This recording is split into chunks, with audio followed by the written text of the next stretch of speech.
నమస్కారం ఘంటారావానికి స్వాగతం. ముందుగా ప్రధాన అంశాలు. పఠాన్కోట్ ఉగ్రదాడి ఘటనపై ఎన్ఐఏ విచారణ ముమ్మరం. సైనిక సోదాలు పూర్తి తర్వాత సమగ్ర వివరాలు తెలుస్తాయన్న పారికర్.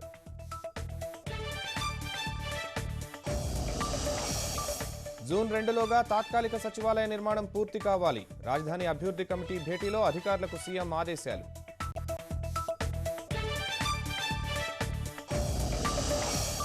రెండు 2020 వరకు అవసరమైన మానవ వనరుల కోసం ప్రణాళిక. కామినేని, ప్రతిపాటి, గంటా సభ్యులుగా ఉపసంఘం ఏర్పాటు.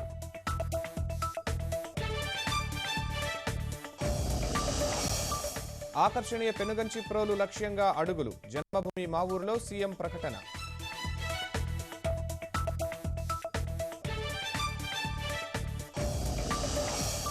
అనిశా వలలో మరో అవినీతి తిమింగలం. విద్యుత్ శాఖ ఏడీఈ ఇంట్లో 30 కోట్ల విలువైన ఆస్తులు.